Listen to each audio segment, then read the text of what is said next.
We're doing it. We're doing it live. It's happening. Hopefully it's working. Is anyone watching the stream? Steve, you have the stream pulled up by I chance? could. Monitor the chat for Michael saying mean things about us. Hey, Michael. I mean, Michael is loyal with saying Right? stuff about us on stream. Our loyal fan. Our loyal Is fan. he 100% negative, or does he ever have like oh, that was a good point? Or Michael, is he just totally against it? I think he did have something positive to say after I called him out on saying, like, dude, every single thing you post is negative. I appreciate you commenting for the sake of the algorithm, but like, dude, it's just like it's not pleasant to read. Just say something chill. Just be chill.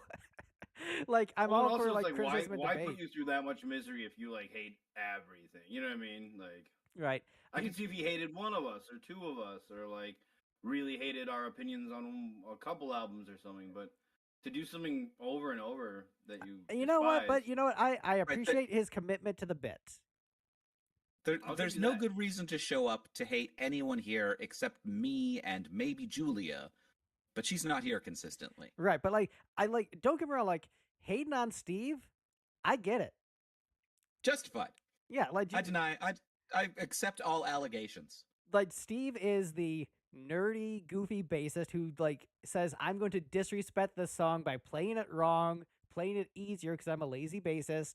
Also, I'm going to make fun of every band we do, even the bands I like. I'm going to say this song sucks. Like, Yep. like Steve is the heel. You know, he is the Chris Jericho of our Pot of Thunder. I don't break kayfabe. But yeah, it looks like the stream is working. So anyway, after talking talking smack about our commenters, thanks for watching. Please sub.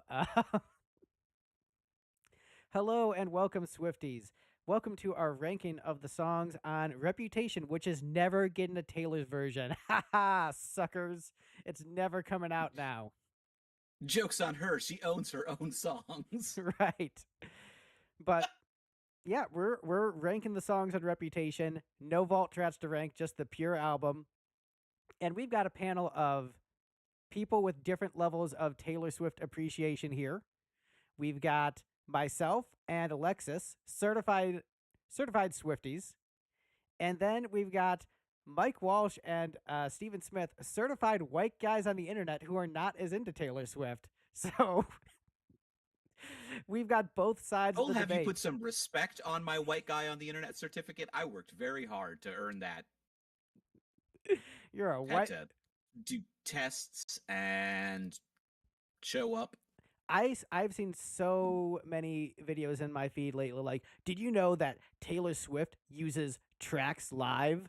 And there is like a reasonable amount of like, yes, most major artists use tracks, and here's where they use them. But then they're like, do you know that all the acoustic songs are probably tracks too? I'm just like, wait, the ones where she changes them every single night in all the different cities. So she does like 3 random acoustic songs. You're saying those are tracks too? Wouldn't it be just like easier just to play them live with an acoustic? I feel like that's way too much work to do every single song in her cat. And anyway, they weren't with tracks, but it was just like the amount of hatred was ridiculous. And just like, y'all just chill. I'm pretty sure the 3 acoustic songs that are different every single night are probably not tracks. Those are probably live. I mean, there's different logistical issues with each scenario, right? An acoustic live in an arena context is very difficult to mic and make sound good. But also, yeah, if you're changing your songs up every night, learning to mime 3 acoustic songs every day accurately enough that people aren't, spotting it immediately, that's challenging too. Yeah, so either way, there's a level. They're always like, whatever is the thing that makes her the least talented is what we're going to assume. So honestly, assuming she's using tracks for those makes her more talented. Right. So you should assume she's doing it live. To pantomime perfectly. Or you should assume that like, hey, she can play some chords live. Like, which is the harder thing to believe? Right. But anyway, we're talking about Reputation. 2 Swifties, 2 white guys. Talk about Taylor Swift Reputation. Let's go around the panel, talk about our history with the artist and this album. I'll go first since I'm talking. So this was the album where I completely fell off the Taylor Swift train. I wasn't necessarily a Swiftie before this, but I generally followed her career and generally liked pretty much everything I heard. And then I heard this album. It's like, this sucks. And I completely hopped off the train. It wasn't anything to do with the personal drama, the Kanye thing. I actually, at the time, with the whole Kanye phone call situation, I looked at it and I'm like, how is she considered the bad guy in this situation? So Kanye West called her up on the phone, said, "Hey, I wrote a song that says about how I want to have sex with you and how I made you famous." And then she awkwardly said, "Okay." And he recorded the phone call without her consent, released it, called her a bitch in the song, and then was like, "Why is she mad at me?" And then Taylor was made out to be the bad guy in that situation because she got upset about being called a bitch, which he did not tell her. And she's like, "Ah, this bitch just making drama." And it's like, so Taylor's the bad guy here? All right. Um, so I was on her side with that, but just like the music is just like, this is a bad attempt at cribbing ideas from hip hop and just coming off as kind of like cultural appropriation. And these songs are about bullshit celebrity drama. I do not like this. I don't like the new production style. I'm out. And Swifties that I knew at the time were like, yeah, I don't like this record. Steve's former roommate, who we were talking about before the stream, heard the album. Like, I don't think I like the new Taylor Swift record. Other Swifties that I knew who liked all the music were like, yeah, this new album sucks, and were openly making fun of it. Uh, in fairness to Steve's roommate, he did come around on the album once he heard the second half. He's like, oh, actually, the second half is really good. And so he told us that. And so Reputation was, for me, the album that I kind of dreaded coming back to because I'm like, oh, right, this is the one that kind of sucks. But as I was like listening to it over the years, um, when I got to the second half, I was like, wait, hold on, this is really, really good. And so I realized there was a great album hidden here. It's just side B. And side A, I've come to appreciate for what it is. But I think this album was, I understand why it was so poorly received. I understand why repeated listens make it a more favorable listen. I understand why it has the fan base that it does now, but I can definitely see why people did not like this at the time. Uh, we'll go back and forth between Swifty and White Guy. So let's do Steve next since I mentioned him in that intro. Yeah, so as Greg mentioned, by the time this album came out, Taylor Swift was enough of a cultural phenomenon that I was much more familiar with her work. I'd started to hear some of the singles just sort of in day-to-day life. And my roommate at the time was a massive Swiftie, although my general exposure to Taylor Swift's actual music due to that was sort of low-grade background radiation, because when he first moved in was shortly after Ed Sheeran's Shape of You got big, and he was similarly obsessed with Ed Sheeran. Uh, and so after we'd lived together for a little while, I, started to, make known that, like, I can't stand Shape of You, especially as his ringtone. And generally, so he started generally backing off playing his music in the house, like out loud when we were around. He'd, start to use headphones, or we'd blast it when I was out at work or whatever. And so by the time this album came out, I didn't hear the album explicitly very much, other than the singles and generally his commentary on it. When, like, I came home from work the day that it came out, or I left for work the day that it came out, and he's like, the new Taylor Swift album is out. I'm listening to it as soon as you're out that door. And then I came home, and the first thing he said was, I don't think I like the new Taylor Swift album. But as Greg said, after a week or so, he came around on it and decided he did in fact like it. So this week was my first full listen through, and honestly, I think it's got some of the more interesting things she's done so far, and what I think is the strongest song of the catalog that we've heard so far. And then a lot of generic stuff that, yeah, obviously she put it there to please her fans, and eventually the fans were pleased, but I remain uninterested. All right, and now shifting back to another Swifty, Alexis. History with this album and thoughts. I'll get kind of some hate because I did not listen to this when it first came out because, as Greg was saying, she was getting hate during this time, and I guess I was kind of like, peer pressured into not listening to it because I was just like, okay, everybody's kind of saying it sucks and she sucks right now, so I'm like, I guess I won't listen to it. And I heard like, look what you made me do, and I was like, I'm not that big of a fan of it, so I was like, I probably won't like the rest of the album.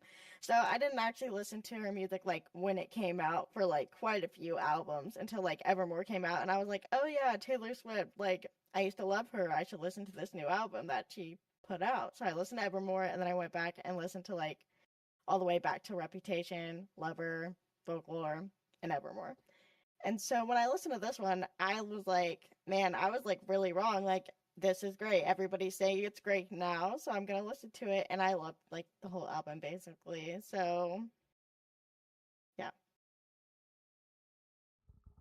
And back to a white guy on the internet who likes rock music and talking about Taylor Swift, Mike Walsh. How do you feel about this album? What's your history with Taylor Swift in this album? Well, now I'll say I feel like less of a cranky old jerk, because clearly a lot of people, including people who really liked her music in general, were disappointed by this one when they first heard it. So, if me, who's not a Swiftie, was like, "Yeah, this isn't really for me," I don't think that necessarily makes me the bad guy anymore. So, I guess that's understandable.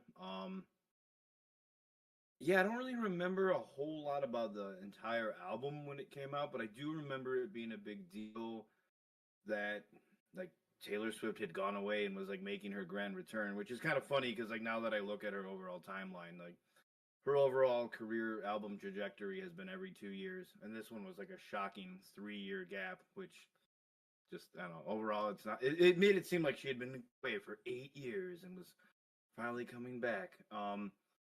And I remember, like just friends or friends of friends or wives of friends or whoever, people were talking about like, oh yeah, she's coming back. She's gonna have this new single. Like, oh, it's so cool. So I remember like that hype and buzz, and I remember hearing "Look What You Made Me Do." And I thought it was okay.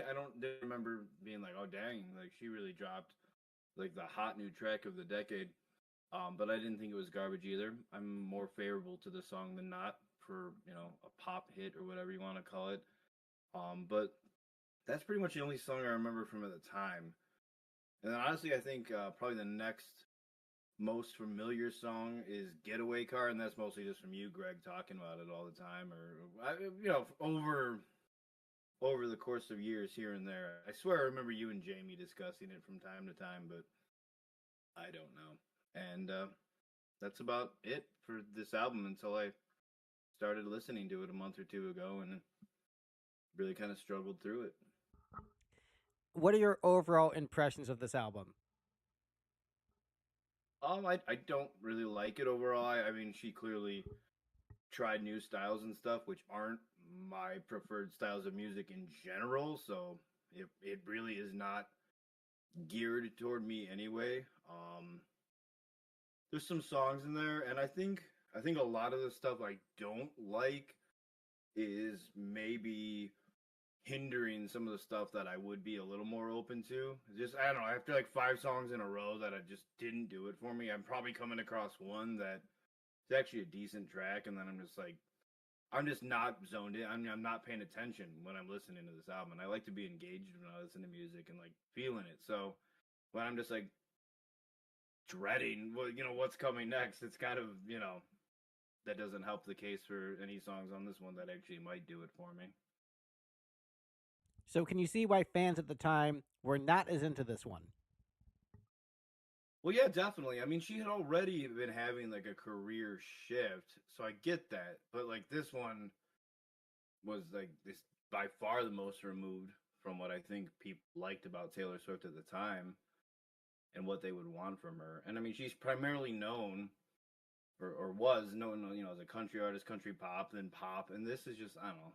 There's a lot of like pseudo, dubsteppy, not pure dubstep, I guess, but just all that stuff, and I don't think that's really what her fans wanted at the time. Well, I think it's time to get into this ranking. So the last place song, excuse me, on this list was pretty decidedly in last place, only getting single digits in points. Endgame, featuring Future and Ed Sheeran, comes in last place on the list with only 9 points. I ranked it the highest. This is the song that I mentioned in the group chat. There was a joke I've been waiting to make for months about this album, and particularly this song. I do think it is hilarious how Taylor Swift's idea of being dark and edgy is a rap song featuring Ed Sheeran about a long-lasting monogamous relationship. Like, here's my edgy shit, you guys. And I've been waiting to make that joke for so long. It wasn't that good of a joke. It was like a solid, like, B- joke. But again, here's my dark, edgy album. Here is my rap song with Ed Sheeran. Talk about it like, oh, I'm so happy I met my wife. Isn't it great? That said, I do like this song. I think it's actually pretty catchy, and Ed Sheeran sounds aggressively British on the track, which makes it just even funnier for some reason. I I I mean, I think the sentiment is cute. It's like, you're my end game. This is the last relationship I'll ever have because this is marriage. Like, that's cute. I honestly I think it's cute. So even though I ranked it lower because it has like some cringe factor, I still like it. It's fun. Let's see. Mike, you put this in last place. Are you saying you don't like Ed Sheeran rapping about his marriage? I wouldn't say my ranking was really hinged on that one way or the other. I just didn't like the song at all, and I'm not really into rap music in general. I thought "Ready for It" was a weak song, and then this is the second song on the album, and I think it's even worse. And things were just already not going well, and I was just not vibing to this album. I was not feeling this song. Um, I was just frustrated that I was like, oh man, is this gonna be my new least favorite Taylor Swift album so far of the ones we've done? And so no, and it never came back for me when I tried to do the album one or two more times. It just is not a song for me. Although I hope Ed Sheeran is still married. I don't know that much about him personally, so I hope his marriage is going great. I don't know that much about him either. I'll be honest, like, I do like Shape of You. I thought that was kind of a banger song. Sorry, Steve. Yeah, I'll second that. I like the song. I don't know if I would ever make it my ringtone, but Yeah. Thank you. Yeah, he got married in 2019. So to his current spouse. So did that mean he broke up like 2 years after the song came out? Well, was he married at the time, or was this his? Was he previously married, or was this like a longtime girlfriend that then he got married to? Cherry Seaborn. Oh, okay, no, yeah. So they were dating at the time. They got engaged the next year, and then actually they got engaged like 2 months after this album came out. Okay, and so they've been married since. All right, so there we go. This was about his, his soulmate that he perceived, and like then they got married eventually, and they're still together. So really, this helped Ed Sheeran get married. This song, so aren't we all thankful for that? dude, guys, Google is savage. Did you know that if you search for Ed Sheeran, it says, "Did you mean Rupert Grint?" And then if you click on Rupert Grint, it says, "Did you mean Ed Sheeran?" Wow. Dang. I did not know this. Yeah, that's funny. Okay, I like it. Like it more than the song. Steve, you also put this last place. What do you think about this track? I put it second to last. Oh, sorry, you Alexis put it last. You put it second to last. So what do you think about this one, Steve? Yeah, so this one, it's fascinating that this album has become embraced in retrospect because of how dated so much of it sounds. Like, this was 2017. The whole throw little dubstep elements on everything was already pretty passe and a cliche. The whole just rap through an auto tuner thing was already a long-standing kind of tired cliche. So like this song, I really noticed a lot of that going on. And I was like, okay, they got Future in this. This is pretty cool. But then Ed Sheeran and Taylor Swift both come out and do rap verses with, 4 Swedish producers. I'm just like, wow, this is as white as the wind-blown snow. I'm sorry, Future. But yeah, just overall, there were a lot of choices I didn't like about this, and it did not bring me joy. But it wasn't the worst thing on the album. It's kind of like some of those late 80s hair metal bands that people were just like, oh, this is like dated and the genre's going out. But now in retrospect, if you're putting together a hair metal player, it's like, yeah, I'll put on some Firehouse. Why not? So in the way that like people are extra harsh on it at the time, when you look at it like with rose tinted nostalgia, I was like, I remember when everything had a gated snare. That's fun. Why not? I don't care. So I guess the thing is, you're doing that when you're putting together a hair metal playlist, right? Right. So if you're putting together a 2010s if you're putting together playlist.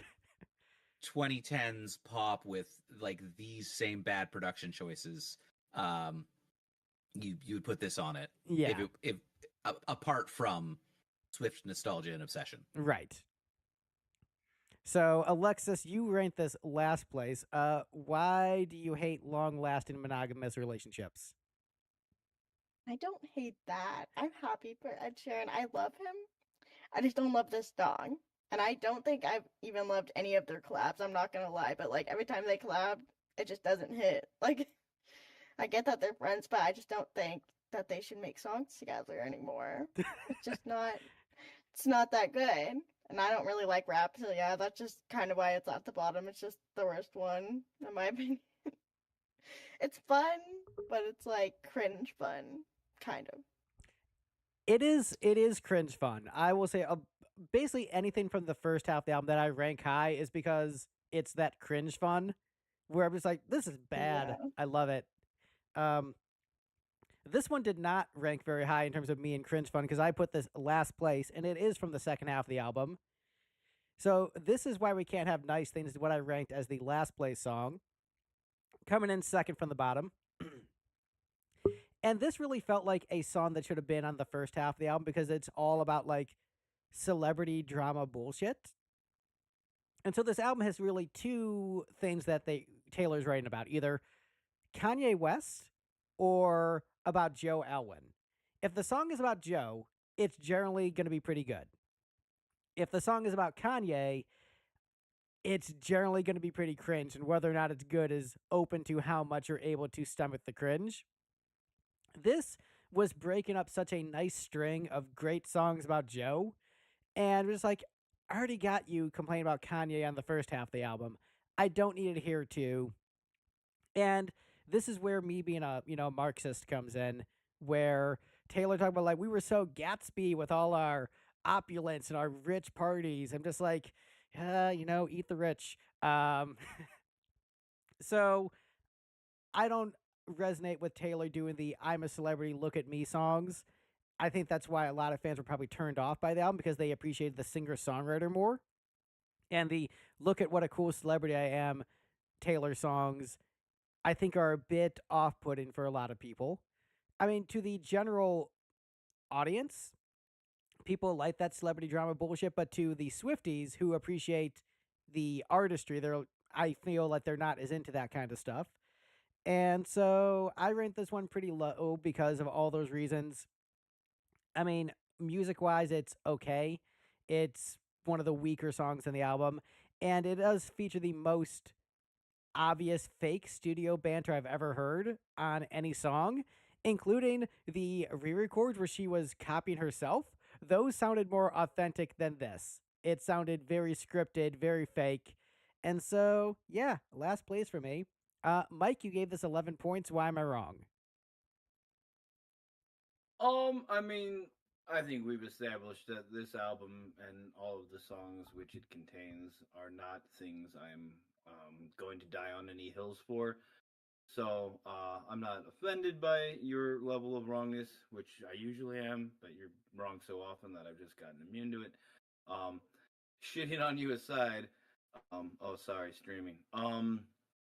You know what it is? I rank this one a little bit higher because first of all, there's just so many songs on here I really don't like at all. This one I can at least remember when I hear it.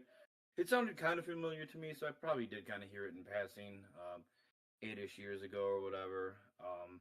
I've always liked the expression. This is why we can't have nice things. Is it Archer that really made that famous for me? I don't remember, but just a fun thing to say. And just the fact that I can even remember the song is more than I can say for most of this. So it's by no means a new favorite or anything. But yeah, I would definitely put it in the top half of the album. Alexis, you ranked it second from the bottom. Bottom. Why is this trash? I mean, I basically agree with what you said. Like, just this isn't the type of song that I want to hear from Taylor. Like, it's not the lyrical masterpiece that like a lot of her other songs are. In my opinion, it's just like not my vibe. I don't really care about celebrity drama and rich people that much. I'm just like, oh, that's fun for you, but I don't care. And That's basically it. Steve, you gave this 8 points. So why? What do you? That's what? What do you feel about this one? Well, so basically, Look What You Made Me Do Part 2 is superior to the original in every way. It's got better hooks that aren't just accidental plagiarism of Right Said Fred. Not accidental. They're credited. Oh, they're credited, but I suspect it was probably an accident in the first place. They weren't initially credited until after the band said, like, hey, hold on. That's our melody right there. And, you know, her team, rather than have a long drawn out legal battle about it, just agreed to redistribute the points. All right. But yeah, so like it's got better hooks, it's got better plagiarism if it exists. And if This Is Why We Can't Have Nice Things is just about Kanye, whereas Look What You Made Me Do is about Kanye and Katy Perry, and the song that's a much more focused, like, I'm mad at you for your weird, gross slut shaming and lying about me, is more compelling than I'm mad at you for stealing my backup dancer, and also him for his weird slut shaming and lying, and his wife for helping with that. It's just better in every way, making it overall okay, fine. I mean, I think it's a legitimate grievance to write a song about, but she already wrote other songs about on the same album that, spoilers, I think are better. And also, Shame she put the worst ones first. well, you know, yeah, I don't have anything more to say about the song. I don't like it. Yeah. So next up on the list, ranked third from the bottom for both myself and Mike. So It Goes. I think a significant step up from this song. I think it's an okay filler song. I think it's pleasant enough, mildly catchy. Like, it's not the kind of song where I hear it, I'm just like, ugh, this is so bad, skip button. But it's not top the album for me either. It's fine. It's an alright song. No real complaints about this one either way. Mike, you ranked it pretty low on an album you don't like. So are you more upset about this song than I am? I don't even think it's that I'm upset about it. It's just I don't even remember it. You right when you're like, oh, next up, So It Goes. Like my mind went into a panic, and it was like, how does that one go? I don't remember it. Literally, and this isn't. I'm not trying to be funny. The most thing I remember about it now is that it ends with an ellipses, and I'm like, oh, that's interesting because Ready for It begins with one, and that's the most I remember about it, and that's not a great sign. So clearly, I don't like this song very much. Yeah, I'll let Alexis. you guys know in like 10 years if it grows on me. Alexis, you gave it 6 points. Do you like the song? Yeah, I do like this song. I mean, it's fun. It's not the best song on the album. I feel like this song is more for the girls. Like, I don't know. It just seems like a girly-ish song. So I understand why the boys don't get it as much. It's just not the same vibe. Steve ranked it higher than you. He gave it 10 points. So, Steve, why is the song for the boys? So I'm going to be honest. If I were more motivated, I would have gone back and found the earlier episode and just repeated my entire spiel about Kurt Vonnegut for this one. But I was not motivated enough, and I don't even remember which song that was on. But I did think it was very funny that she went from a song that just casually says "So It Goes" and has nothing to do with Slaughterhouse-Five to an entire song called "So It Goes" that repeats the line over and over and over and still has nothing to do with Slaughterhouse-Five. So anyway, I put it sort of on the bottom half of things. Wait, how many points did I give it? You gave it 10 points. 10 points. Wow, I probably should have ranked it lower, but of all of the songs that are sort of in the middle block of songs that I'm meh about, this one had kind of bad production. Like the pitch correction on it was really bad. Lots of artifacting that I found very, very distracting. But that was the most memorable thing about it, other than the title. In fairness, this was the era where aggressive pitch correction and leaving the artifacting in was the style. Like, it wasn't just like laziness. It was like, no, we're doing this on purpose. I mean, this was the era of auto-tune rap.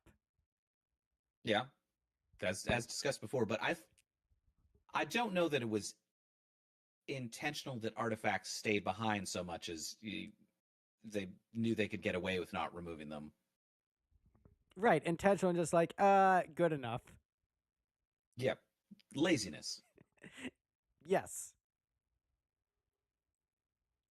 So let's just plow on through. Next up on the list, Steve and Alexis both gave this only 3 points, and so it's carried by Mike and myself.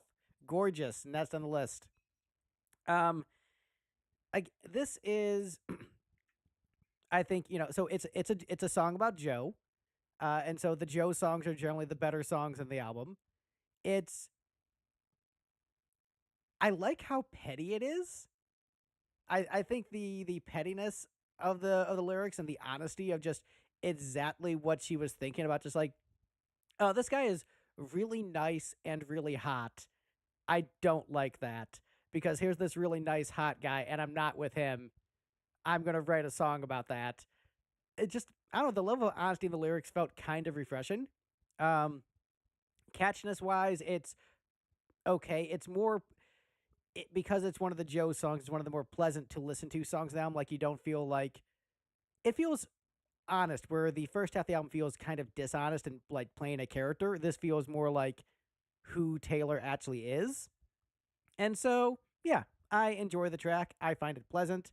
Mike, you gave it 8 points, so I assume even though we're 1 point off, you like it a lot less than I do, and you're just like, yeah, I remember what this one sounds like. Yeah, I mean that's mostly it. Right away, I guess I kind of liked the little kid saying "gorgeous" at the beginning, which isn't normally something I really love in my songs. I'm like, oh, kid said the title. I love that. I think it just stood out to me. I think this album was just so monotonous for me overall that like when I heard that, I'm like, that's something different.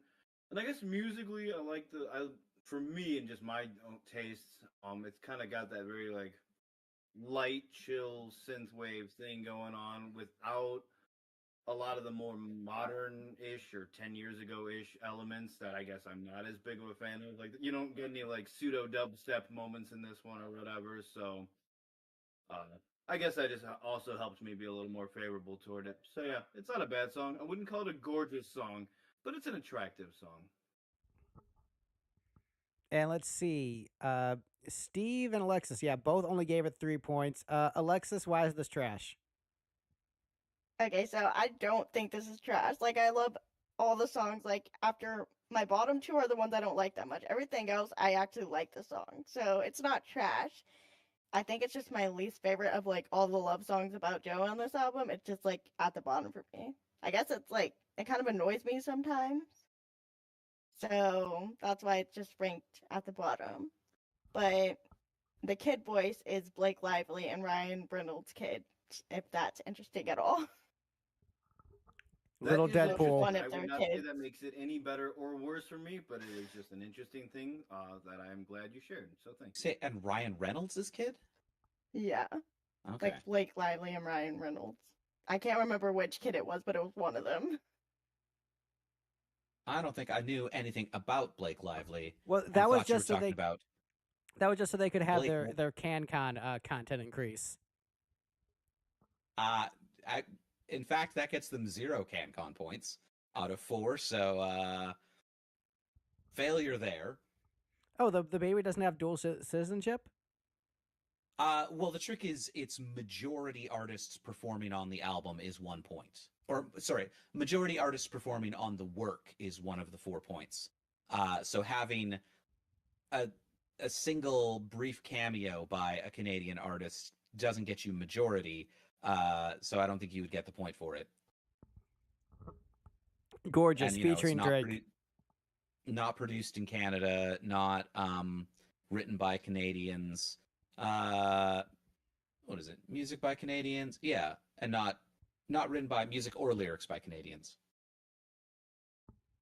What if the Also, I song just is about looked it up. maple Blake syrup and Lively isn't hockey? even Then is it? Canadian. That's true. Yes, you're getting at best It's- like a quarter of a CanCon point. It's like a 36th of a CanCon point. It's 1 second by a little kid who's half Canadian. Like, what? I don't even know what CanCon points are. I'm starting to piece it together just based on context. But Canada has a law that terrestrial radio and most other similar formats have to play at least 40% music that qualifies as CanCon.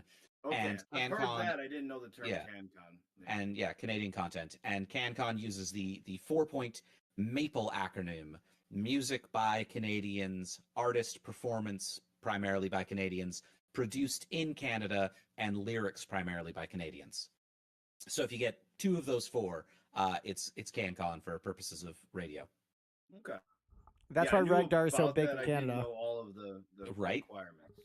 Although all of the Regdar records through Needle Juice are mislabeled because I keep on putting the right Maple logo on them, and then for whatever reason Jace replaces them with the wrong Maple logo.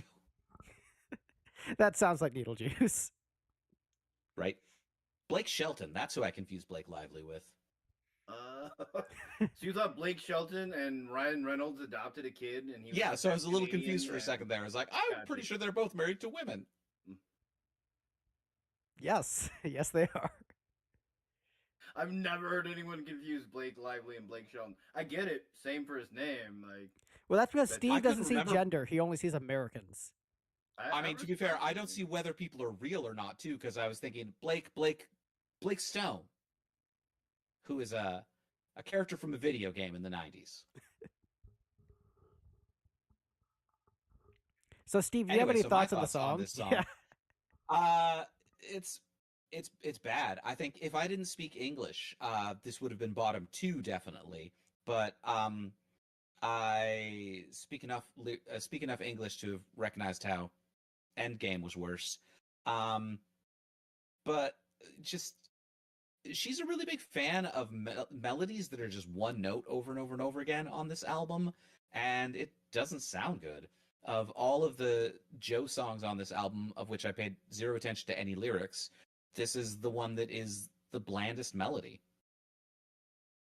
And yeah, should have been left on the cutting room floor. Steve likes minimalism in music unless it's a white woman doing it. The trick is you can't play the same note over and over and over and over again.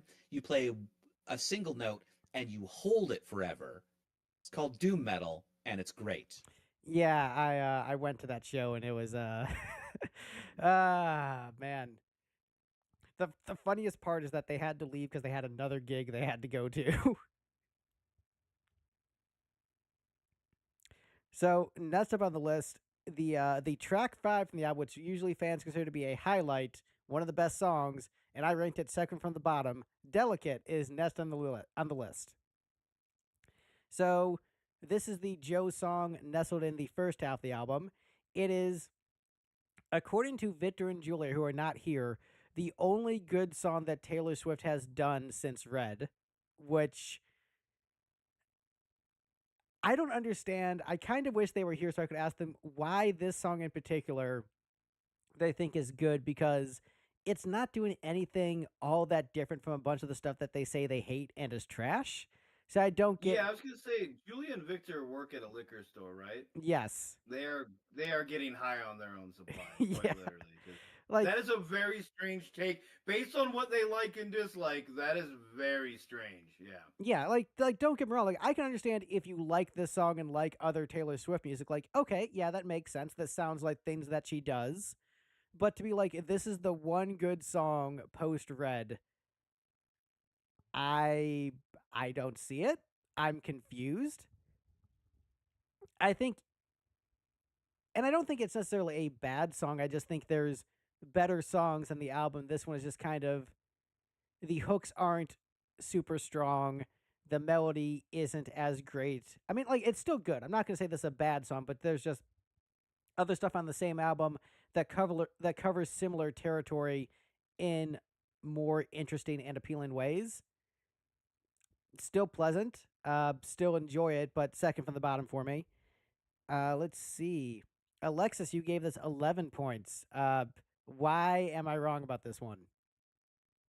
Um, Personally, I think it's one of the better love songs on the album. I mean, basically, this whole album is love songs. So it's like, basically, whatever you think is a better love song is what you're gonna pick. But I think it's probably higher for me because I actually got to hear this song live when I went to the Eras tour, and there's like a whole like Swifty chant, like at the beginning of this song. So it's like it kind of goes up higher for me because that was just so much fun. So it made me love the song more. Steve, you gave this 4 points. So why do you think Victor and Julia think this is the best Taylor Swift song since Red?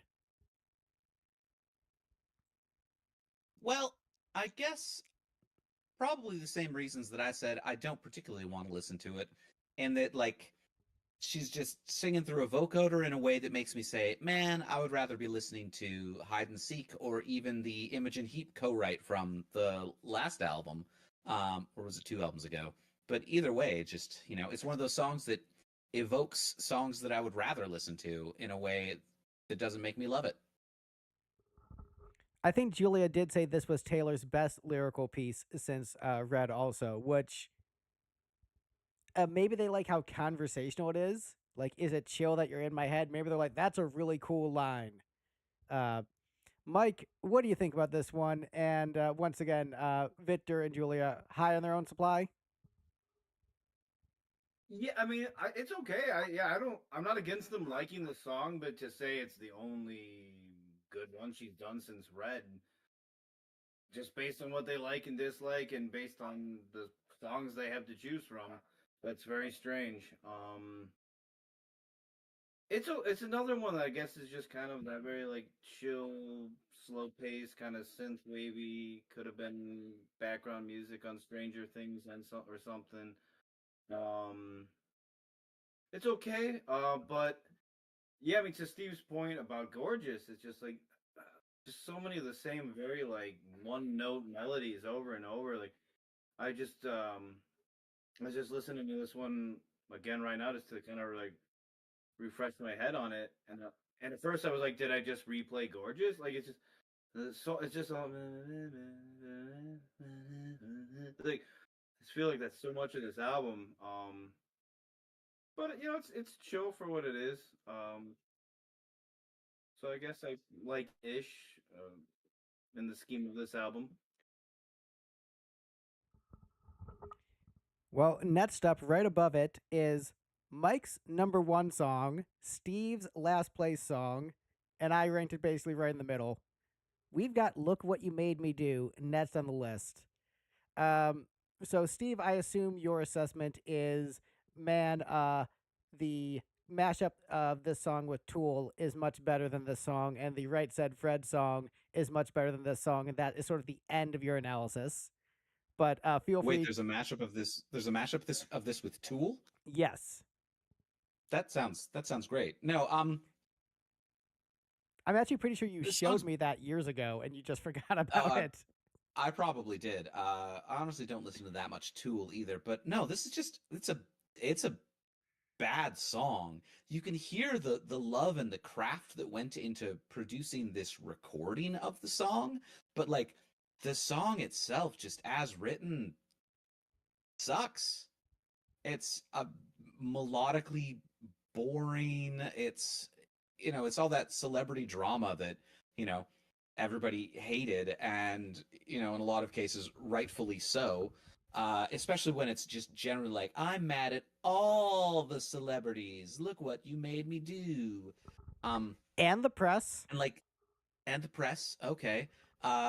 So we're taking her main character syndrome, ramping it to 11, then doing it over a song that has a hook in the pre-chorus, and that's it.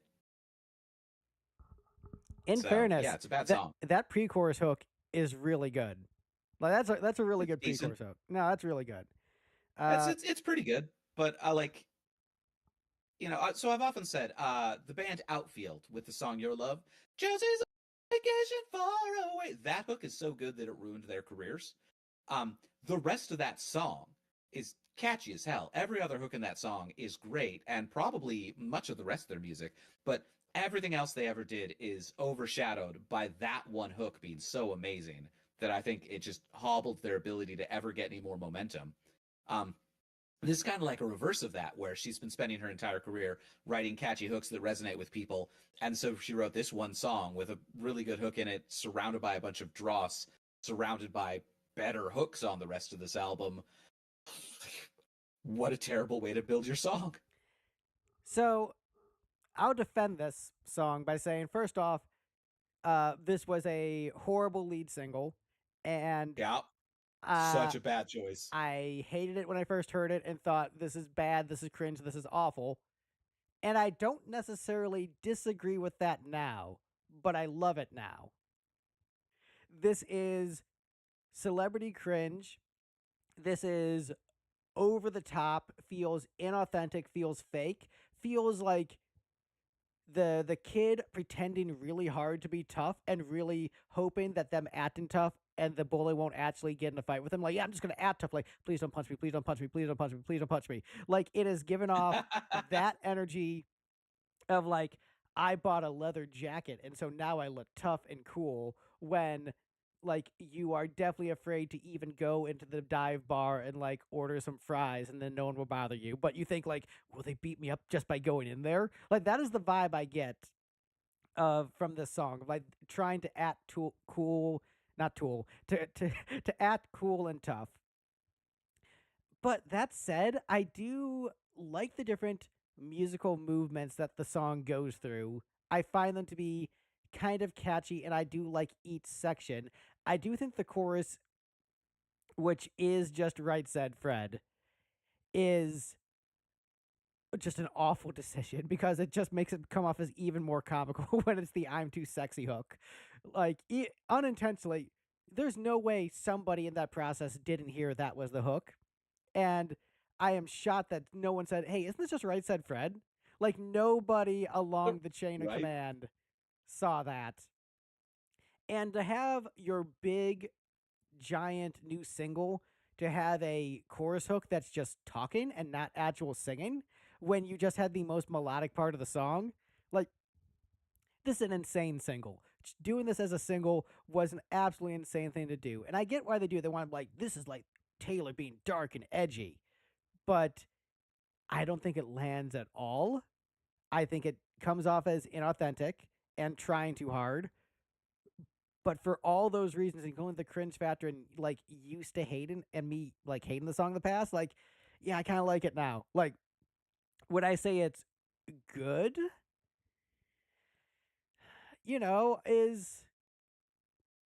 Is the Sylvester Stallone movie Cobra good? Well, yes. Yes, it is. That's a masterpiece. You've long defended that as a great film. Okay, Yeah, I thought that was like your favorite movie. No, by that's him. great. Like, All right, what? is the franchise The Substitute, are those good movies? Not necessarily. I don't know. I haven't seen any of them. The premise is basically just like a guy is a substitute teacher at like a is a substitute teacher, but is basically also like a secret undercover cop. So it's like Kindergarten Cop with worse writing, but with more campy action. Wow. So are those movies good? No, but are they enjoyable? Yes. So that's what the song is to me. Not good, but man, I love it. let's have Mike go next since you ranked this number one. Then we'll have Alexis go after that because I think she probably likes this more than the rest of us on an unironic level. So we'll have her go last. Mike, what do you think of this one? I have so many thoughts now, because it's interesting that I put this all the way at number one, and I feel like overall when we do these, Taylor Swift or other artists, usually the big hit or two from the album typically end up in the top one, two, maybe three.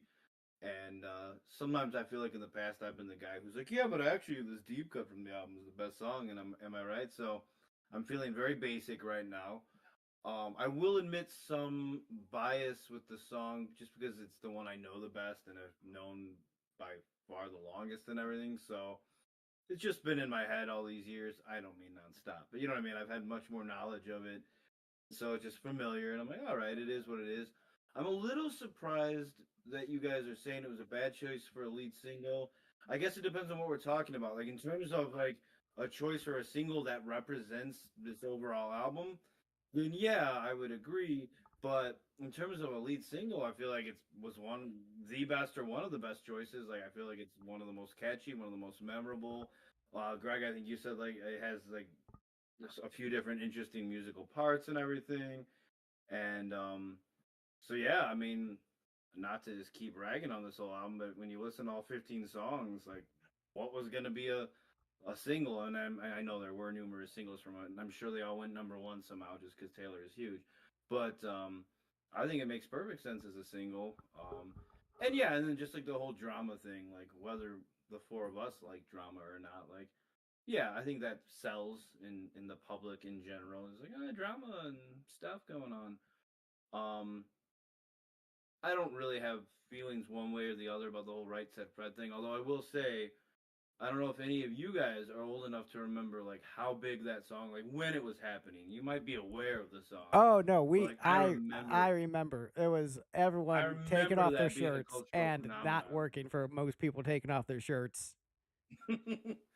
I just remember being like in Little League and like we would be singing it and the parents would just be like, these little kids singing about sexy. How weird is that? Am I right? So yeah, maybe subconsciously just those fun childhood memories make me like this song even a little bit more, but I dig it. I don't know. I'm cool with it being a Taylor classic. I like other songs of hers more, but I guess I just have so much nostalgia for this song at this point, which sounds weird, but it's almost been a decade. Well, I will say this as to whether or not it was a good choice for the lead single. It was a good choice in terms of getting attention, but also it was the song that turned a lot of people off the record and said, "Nope, not for me." Like a lot of longtime Swifties I knew at the time who liked pretty much every album, including '89, were like, "Yeah, no, this is cringe. I'm out." Like they did not even listen to the record when they heard the single. I'll get that to an extent, but then like if they were gonna hear the rest of the album, they were still gonna be turned off. So I don't know. No, And I'm not even. I think that's fair. I think think Alexis would back me up because I think she said she wasn't a fan at the time, or she didn't even no, try she it didn't, out. she didn't even try it out. I think sequencing might have helped this album a lot. I think this album for sure. Yeah. Yeah, because again, the first half of the album, the second half of the album, very different vibes. But Alexis, you ranked this what? You gave this 4 points. Do you like the song better than the rest of us? I don't know. I feel like Mike actually likes it honestly better than I do at this point. I think he's the true Swifty that is backing up like what you made me do right now because I mean I agree with Greg. I think it's cringe, but like in a fun way, so it kind of makes me like it. And like it's fun to hear live. I will say that like it was really fun live, but like I don't like go to the song and be like, oh, I want to listen to look what you made me do right now. Like I don't know. It's just not really my vibe as much as the rest of the album is. Unfortunately, it's fun, but in a cringe way. Yeah, I think there's a unanimous consensus on the panel that the song is cringe. I don't think anyone's disagreeing with that point. It's just whether or not that is a pleasant thing is where it's. Actually, I think Steve is the only one who's like, yeah, this is just too cringe to be fun. Not even so much that it's too cringe to be fun. It's just like the song is bad. The songwriting underneath the cringe is bad. Like I listen to power metal unironically, a little bit ironically. I don't think you can listen to power metal fully unironically, but you like, definitely can if you're like, there are people who listen to power metal unironically, and they're just like, no, Manowar is like serious the entire time, you guys. right, right. I am, I will very happily listen to, Powerwolf singing about Catholics fighting werewolves all day long and recognize that it is the silliest, cringiest thing ever, but Yeah, because we all know they're catchy Protestants are ass the ones who songs with fight big, werewolves. of course. Well, the Catholics might be the werewolves. I'm not super clear on what the actual lore/dogma of Powerwolf is, but I know that they got big ass guitar chords over catchy shreddy hooks, and so that justifies a lot of cringe. Whereas this doesn't have that.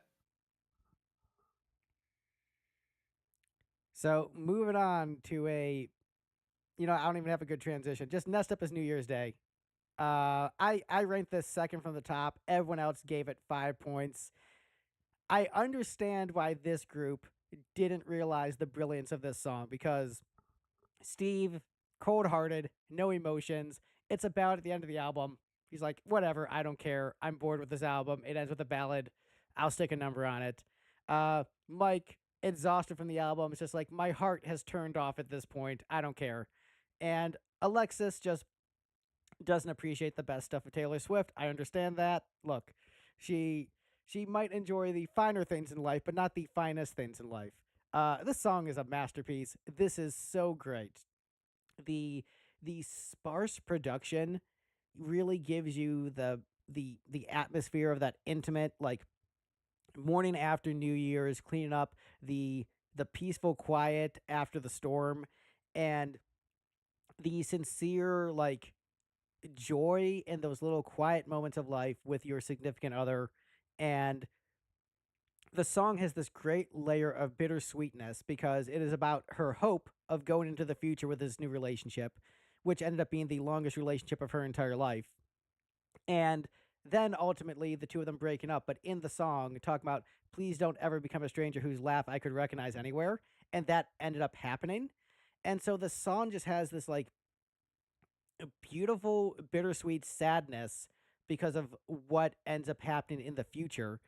But it's a great, after all the overproduced tracks in the album, to end with this quiet sincere piano ballad about just like the intimacy of a relationship, taking away all the drama, all the glitz, all the glamour, all, the atmosphere of the giant raucous party that was the album, and then just to end with just the two of them in that quiet moment of peace. Mwah. Chef's kiss. Beautiful. Yes, it's not the U2 song. I understand that. I understand that. But I think this is a really great song and the best possible way to end this album. S rank, 10 out of 10. Love it. No complaints.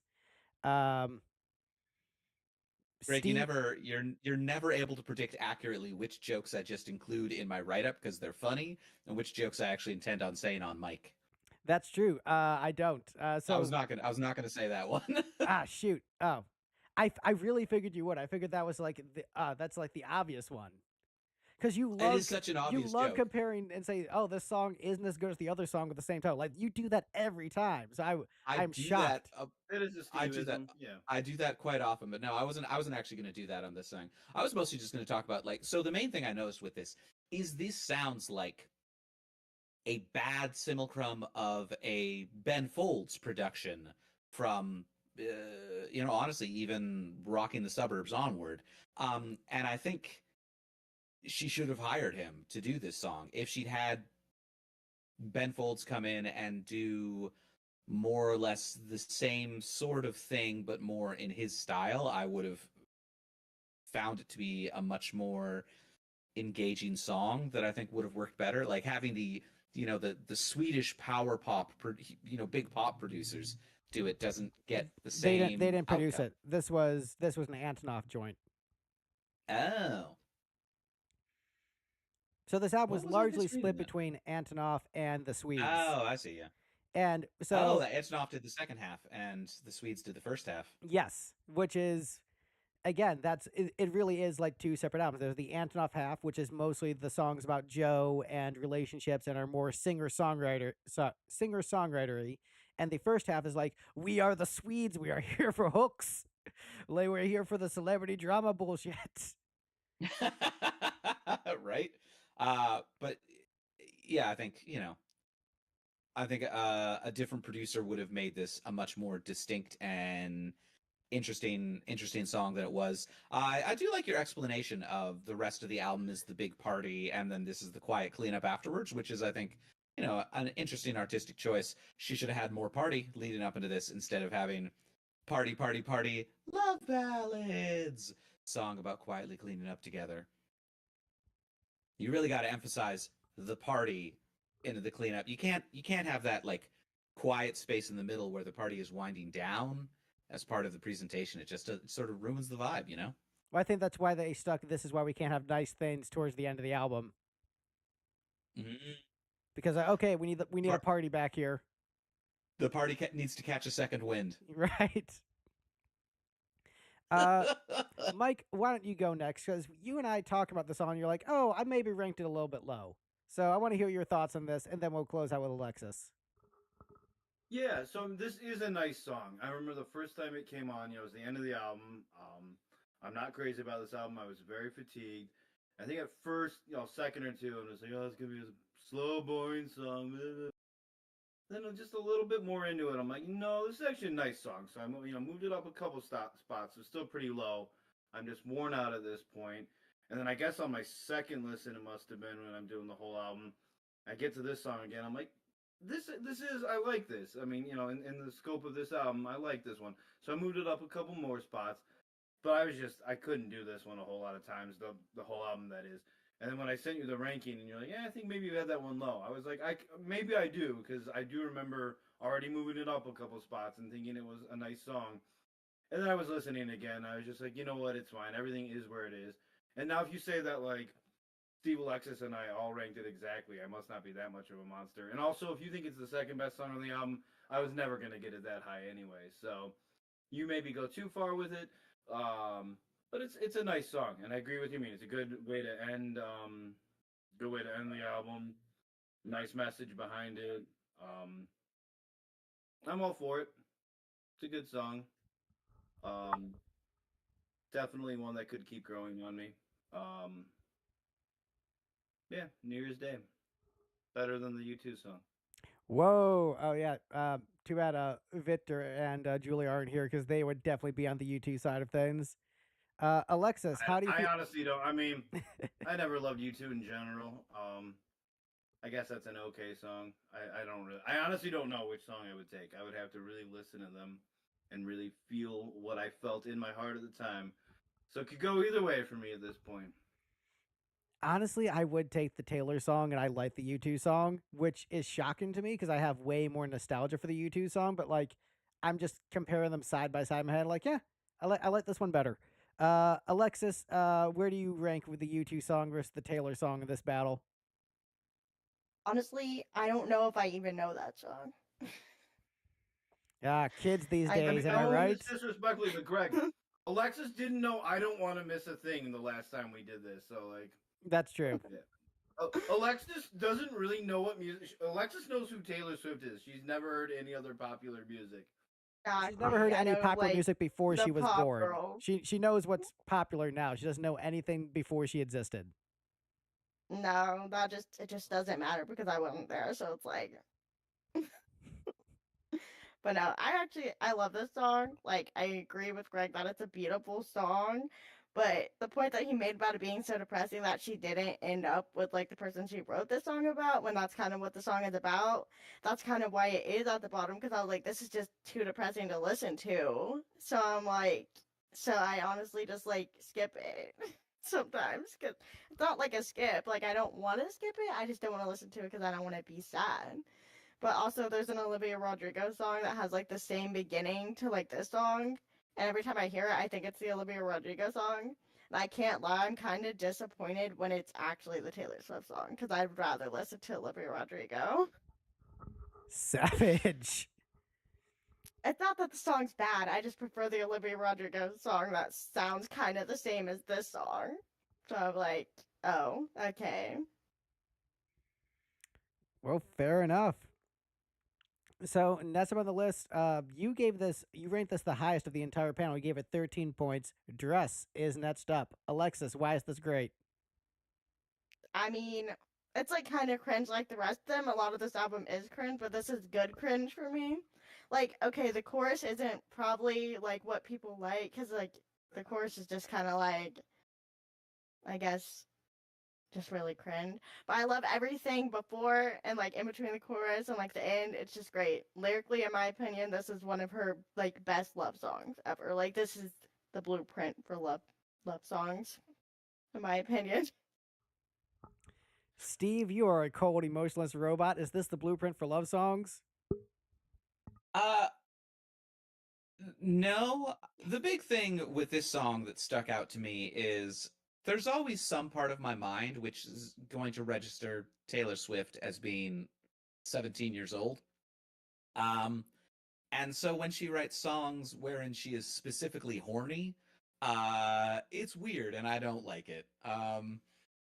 So of the songs in the giant block in the middle, this one is sort of right in the middle of that block because it's not distractingly bad. It's just when it gets to the chorus and she's like, I wore this dress for you to take it off. It's like, young lady, please do not do that. That is inappropriate and weird. That's inappropriate for someone in their mid-20s in a healthy monogamous relationship to do. Well, I mean, I'm 40 now, so even, hearing her in her mid-20s do that, like, that's still weird. Mike, you gave this 4 That is points. What do not you my think of this place. one? I'm honestly just shocked that I had no idea Steve was 40. I thought he was younger. So good for you for looking so youthful, Steve. Yeah, just over a month ago. Yeah, congratulations, buddy. Thanks. Welcome. Yeah, it's just one of a sea of Taylor Swift songs, and I'm not even trying to be a jerk. Like, for the people who they're reaching, like that's really cool, and I'm not trying to take that joy away, and I mean that sincerely. It just it didn't land with me. I didn't find it offensive. I don't hate it. If I was like dating someone, she was like, "This is my favorite Taylor Swift song. Every time we go to a Starbucks run, I have to listen to it." I'd be like, "That's fine. That's not gonna ruin my day." But it just isn't a song that's doing anything for me. So I don't remember where I ranked it, but it's there. It's there. I gave it 10 points, so I towards the higher end of the ranking. Again, I think I agree with Alexis that the lyrics are very good overall. Um, I don't find it as weird as Steve because, I was in relationships in my 20s, so I don't find it awkward. Also, I think Taylor being the same age as me, I'm like, yeah, that seems about right for how I was at that age. This is fine. Um, yeah, it's a I don't catchy. remember you wearing dresses at all, let alone for people to take them off. Dude, remember how much glam rock we did? It's true, but you were a tight pants glam rock guy, That's not a that's dresses that's glam that's rock true. guy. I don't have the legs for it. Too much hair. You don't have the razor for it. Yeah, I don't have the razor for it. This episode brought to you by Manscaped.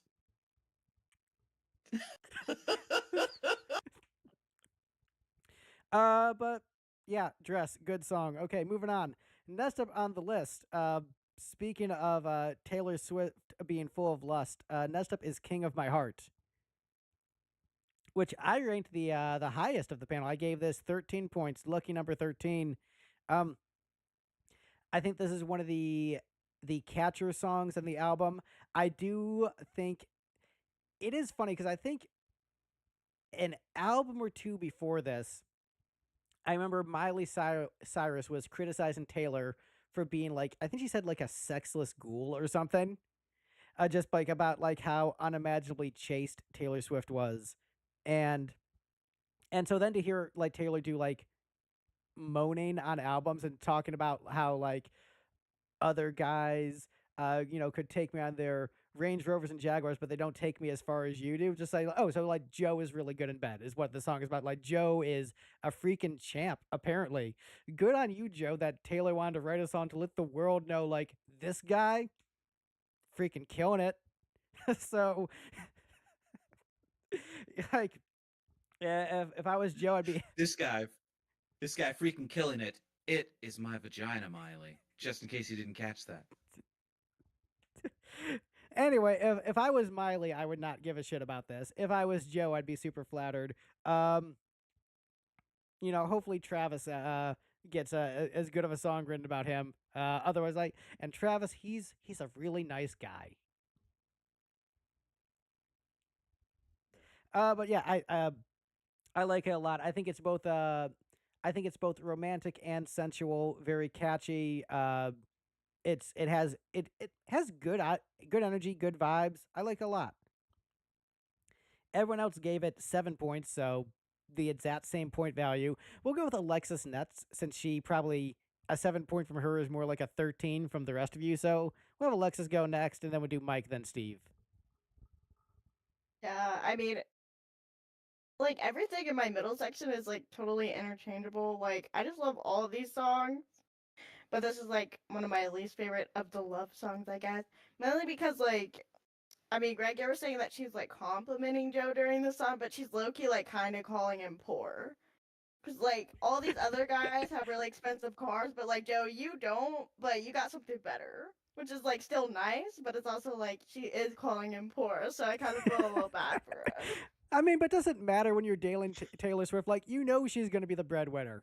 Like, that's just how it's going to be. Yeah, well, maybe that's why they broke up, because he's like, they're just too rich for me.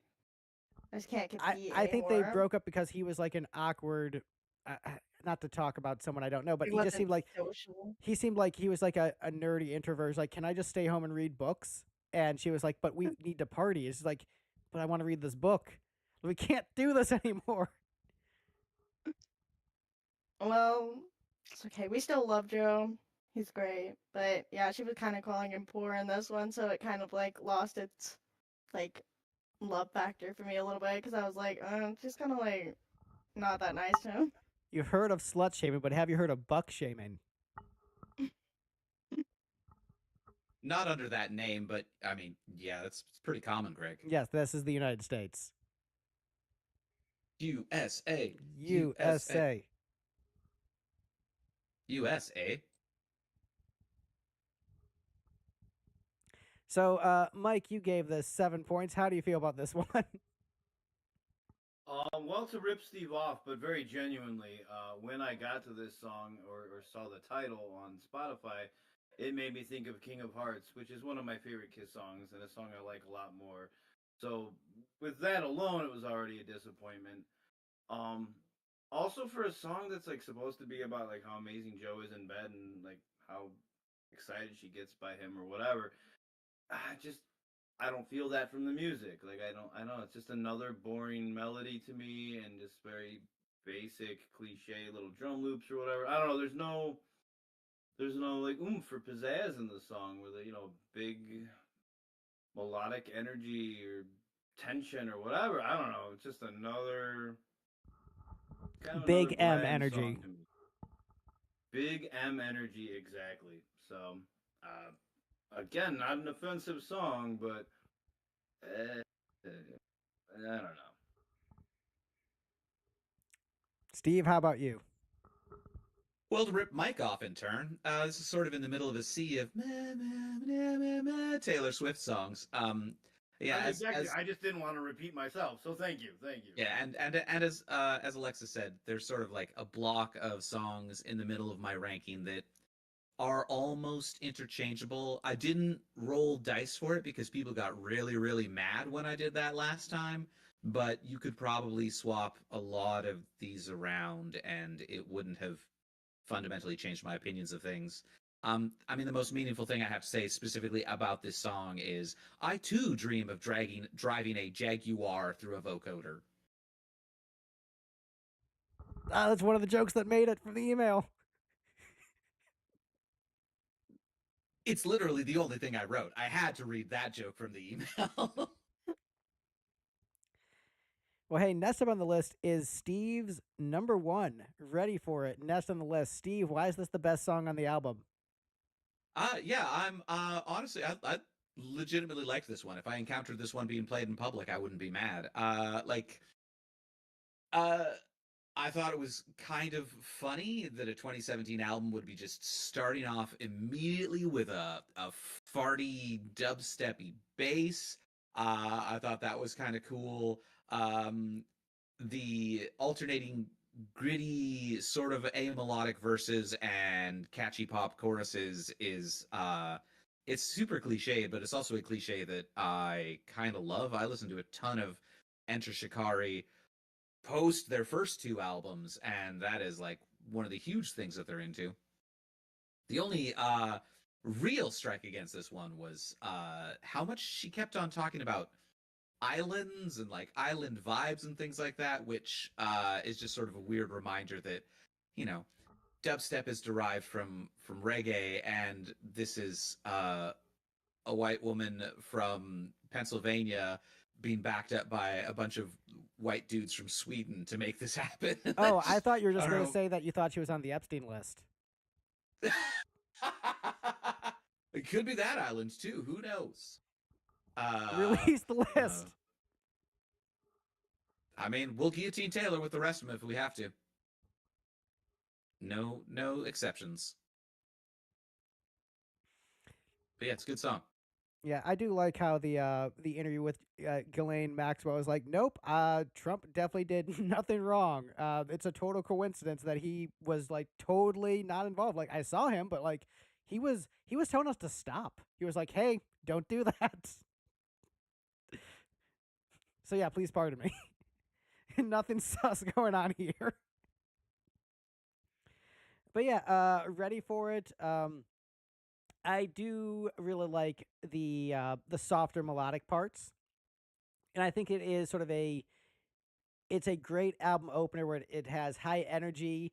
The big farty bass is almost like a guitar riff the way it functions in the song.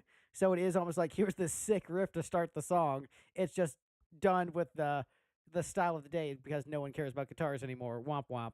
Um, but I think if this had theoretically been an 80s album, that would have been Taylor opening with a sick guitar riff, is what the functional equivalent would have been had it been like, had it been 1986 instead of 2016 or whenever this album came out. I don't remember the exact year. 2017 maybe. Honestly, anytime between 2017, yeah. the mid 90s too, because like even the height of the grunge era, you still would have started off with, a guitar doing that kind of thing. Right. It just wouldn't be like a riff with a lot of high end. It'd be grungy, low mids heavy. No, I mean if it was the 90s and it was Taylor Swift, it'd be like, I'm going to be edgy because it's going to be a acoustic guitar opening because they thought acoustic guitars were edgy in the 90s. Which the song would have sucked if it came out in the 90s. I'm just going to say that right now. I mean, it wasn't ubiquitous, but yeah, that was common. Would have been as edgy as the song would have been as edgy as Alanis Morissette. I mean, in the 90s, in the 80s, it would have been as edgy as Def Leppard, so... Yeah, at least they still had bitchin' riffs, man. No one ever listened to Alanis Morissette and said, man, this riff is bitchin'. But yeah, I do really like the softer melodic parts. I think it's a great combination of what is supposed to be her newer style and her older style in a single song. And so giving hints of what is to come on the album, both in terms of the softer melodies and the big celebrity bullshit. Like you're getting hints of both in the same track. And I think that it is a really strong opener and an unironic good song from the first half of the album. I like it. Mike, you gave this 2 points. What a great album opener was this. Well, in some senses, as an indicator of the whole album, it maybe is a pretty good opener. And I think I ranked it so low because it was pretty much telling me right away, like, guy, this is not the one for you. Like, I'm not really into dubstep, so that dubsteppiness was already not doing it for me. I didn't really want a melodic verses, as Steve put it, and so yeah, I think it was just being very open and honest. Like, hey man, you're in territory that just isn't gonna do it for you. And there's 14 more songs after this, so get ready for it. Quite literally. It just wasn't for me. So yeah, I was off to a very cranky start. Didn't care for this one, so I was like, I'm hoping I rank this one pretty low. And then I liked Endgame even less, and I put that one below it, and so I was very salty after the first two songs on this album. Which, spoiler alert, I think is what helped the next two songs after those two because I liked them more. So it was a felt like a bit of a breath of fresh air to me. Alexis, you gave this 10 points. I see that we've got a bunch of stuff coming up that you ranked very high, so I feel like you're about to get excited talking about these next few. So tell us about Ready For It Oh. and whether or not it's a good song. I think it's a great song. This is like my Taylor hype song. Like, I don't know, just very fun, very vibey. I also got to hear this one live, which was really fun to be singing with a bunch of people. Like, I will tell you, like, for as much as like you're saying that everybody hates Reputation, this is literally the era that everybody was the most excited for at the Eras tour. Like, this is the most screaming I've ever heard. Like, right before Reputation era started, like everybody was like more hyped than like the whole concert. So this is why I don't know. I think I have a skewed view of like how much people hated it because like everybody I know and everybody I've seen loves this album so much, and they're the most excited for it. I mean, that's fair. I think this album has had a big comeback. It's for the analogy of the Kiss fans on the panel, it'd be like if The Elder was treated the way it did when it came out, and then years later it was like, no, but seriously, this is like the best Kiss album. So, but like not just like 12 weirdos, like everyone in the fan base was like, yeah, no, actually, we were all wrong about The Elder. It's great. An entire generation of Gregs was born and reminded their parents about the music from The Elder. Yes. Yeah. Maybe it's like the new Swifties like made it a bigger thing or something. Like they listen to it and they're like, "Oh, I love this album," and all the like older Swifties are like, "Okay, maybe I'll listen to it again," because like nobody really liked this when it came out, and then they listen to it and they're like, "Okay, yeah, you guys are right. This is actually good." I don't know. Maybe that's what I think a happened. lot of people fell off, came back, and then reevaluated this album. They're like, oh, this is better than I gave it credit for. Yeah. But yeah, moving on to the next song on the list, we have Dancing with Our Hands Tied, which I don't have too much to say about this one. It's another melodically pleasant song about Joe. And I find the Taylor talking about fame in the context of her relationship with Joe and how Joe doesn't judge her for what the papers and tabloids say about her, but rather who she is as a person. I think that's a more interesting approach to talking about fame than like, man, Kanye sucks, which like don't get me wrong, like I agree, but um yeah, so another pleasant song about the trappings of fame through her relationship with Joe and just talking about all those different emotions with pretty good hooks. Although Mike has some complaints about the hooks in this one. One other thing I'll add before we go: this kind of reminds me of like '80s Don Henley in terms of music. And all right, Mike, you go next. Yeah, so this one, it's pretty deep into the album at track number 11, and so it was another one where I'm like, okay, maybe we're doing something here. I was digging the verses. I know what you mean about '80s Don Henley. I was getting a little bit of blinding lights from it. So it's going somewhere. It's going somewhere. I'm like, okay, give like a huge chorus, and this is probably gonna be one of my very favorite songs on the album. And I felt like the chorus was a letdown. Upon further listens, I'm like, it's okay, I guess. But I think a big, really catchy chorus would have really done this song favors.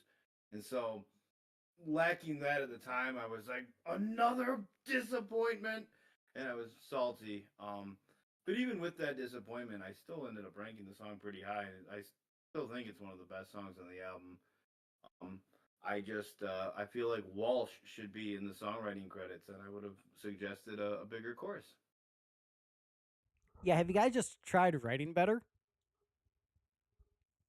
What did you? Uh, Oh, you mean that would have been my yeah, that'd be suggestion to like, them in the have you guys studio? just tried writing a better hook?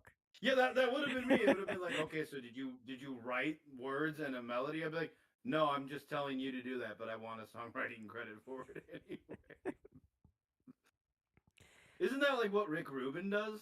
Like as a producer? He also tells I don't everyone think like, he gets songwriting credits. can you guys put in more Ku Klux Klan references? That would really make this song rise up, like the South. I don't even get that reference, but I'm here for it.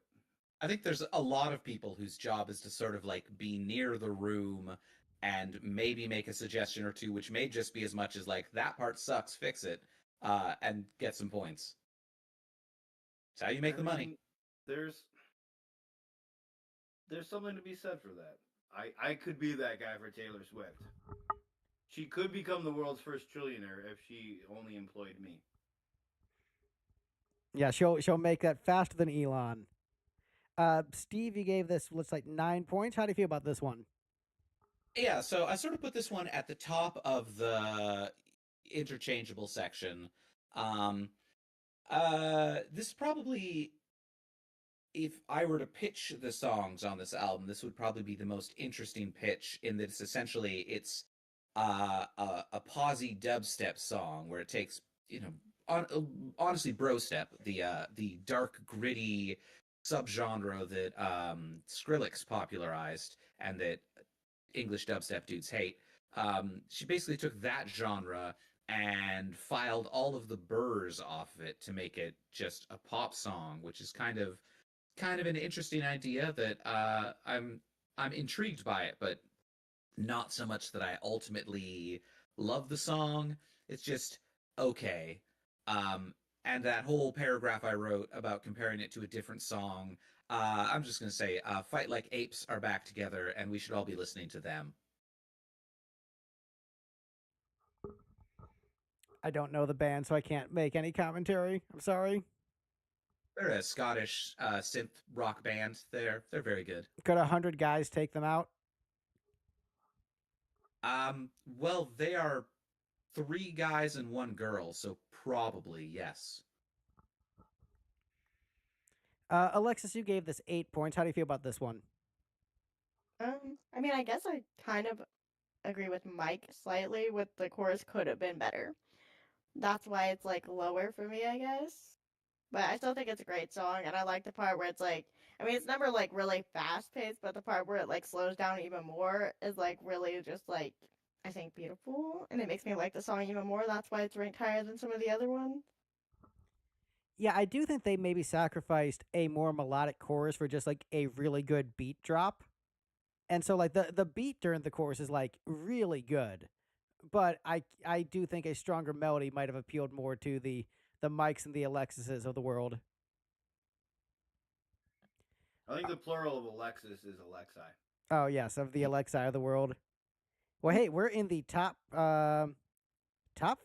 Wow, we are making it through. This is Alexis's number 2 next up on the list. Call It What You Want, ranking number 4. Alexis, is this too low? Honestly, I'm surprised that you guys even like put it this high at all. So I'm very actually happy with this ranking. It's going exactly how I want it. Besides Greg, like everybody else is kind of agreeing with me. This is great. Everyone's great Greg, except you're for the Greg. outlier this time. Yeah, but I like this album. Well, I like that everybody's actually appreciating this song. Like, put respect on Call It What You Want, because I think it's the best, like, one of the best lyrically songs she's ever written. Like, I just think it's really beautiful. This is like, you know how I said, like, Dress was the blueprint? This is also the blueprint of a good love song, in my opinion. Like, it's just good. Steve, you gave it 11 points. How do you feel about this one? This one had pretty good production. This is getting a lot into Taylor Swift's main character syndrome in the lyrics, but the production was pretty cool on this one. Honestly, though, what I found most interesting about this is, so this single was released November 3rd, 2017, with the actual album dropping on November 10th, 2017. And so in this lyric, she sings about love me like I'm brand new. You know what else happened on November 10th, 2017? is a wave of allegations of sex crimes by brand new vocalist Jesse Lacey came out. So that's kind of a weird coincidence. Anyway, Brand New is back together. They apparently think that because he was getting therapy for his sex addiction, that his crimes don't matter anymore. So everybody go listen to Jude Law in The Semester Abroad, I guess.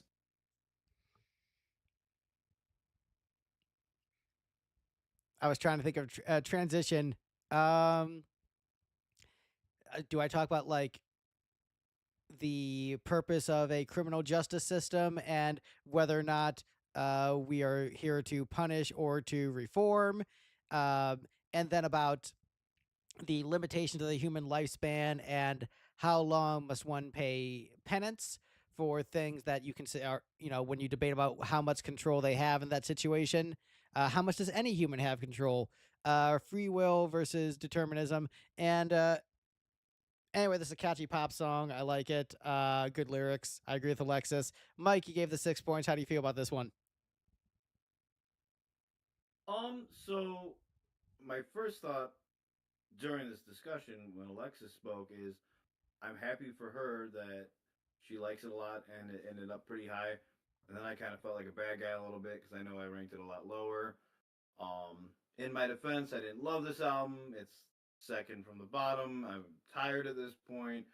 I also think it's sandwiched in between two songs that I like better, so it just kind of falls short for me. Don't really have any personal attachment to it. That is why I am happy to hand the reins over to Alexis and be like, you know what, this song means more to you, and I'm glad it ranked higher. So cool. I'm fine with that. Yeah, I will say one last thing before we move on. The line "My baby's built like a daydream," like that is a really sweet way to describe your romantic partner. That's just Good all line. kinds of wholesome. Yeah. I like that. Good line. Yeah. All right, number 3 in the ranking, which I ranked 4th from the bottom. Call it. Sorry, no, that was the last one we did. Don't Blame Me is next on the list, and I ranked that 4th from the bottom. I should have my glasses on, but yeah, Don't Blame Me. It's from the first half of the album, which, as we know, that means it's not as good. I mean, it's actually, this is still a fine song. It's catchy enough. I don't really have complaints about this one other than it's just less good than a bunch of other stuff that comes later. But Alexis, you ranked this as number 1, so I guess you feel I'm pretty wrong about this. So why do you love this song so much? I mean, I don't know. I don't know how wrong you could have been here, but you were very, very wrong. I don't know why you did that. I'm kind of offended, but no, I don't even know how to explain this song. It just makes me feel all the feels. And hearing this song live was like my best experience ever. This is the one song I wanted to actually hear live, like out of every song. This is the one that I was like, it's gonna be awesome. And it was. Well, I feel bad for feeling like, yeah, it's all right. Steve and Mike both gave this 13 points, so they elevated this. I brought it down. They elevated this to more your level. Steve, how do you feel about this one? Yeah, I thought this one was all right. This is another one with good, interesting production choices. Like, you know, it's kind of dark. It's got a little bit of a gospel tinge to it. I did find that funny because I found it reminiscent of Zeal and Ardor, the heavy metal band that combines death metal and gospel music, who are also Swedish. Though they formed in 2013, so I can only presume that Taylor Swift's team of Swedes decided to rip off that band. It was a solo project. You know, I just realized why hasn't Max Martin collaborated with a Ghost? That just seems like the most obvious thing in the world. That could happen. Yeah. I mean, they live like down the street, I assume, because everyone in Sweden is like down the street from each other. That's just what I assume. They hate each other for it. I mean, maybe they live down the street from each other. They've known each other for years, and they can't stand each other. It's so like, your hooks, they're not catchy enough. Your hooks, they're too catchy. They just can't get along. Why aren't you wearing dumb masks? But But yeah, the gospel elements are nice. Reminds me of Poison's Native Tongue. Mike, how do you feel about this one? Yeah, I don't think it's a real in Taylor Swift's career standout type of song for me. I just remember liking this one, and I did something bad a lot better after the first two songs, so it's like a little bit of a bounce back for me at the time. But I don't really have any real strong connection to it. I must have enough if I ranked it as high as I did, but it's not one I can really hear in my head and really think like, oh yeah, that's one of my new favorites. But yeah, I think when you actually listen to it, you're like, okay, there's something to this. I respect it. So it got a respect ranking for me, but I don't feel passionately about it.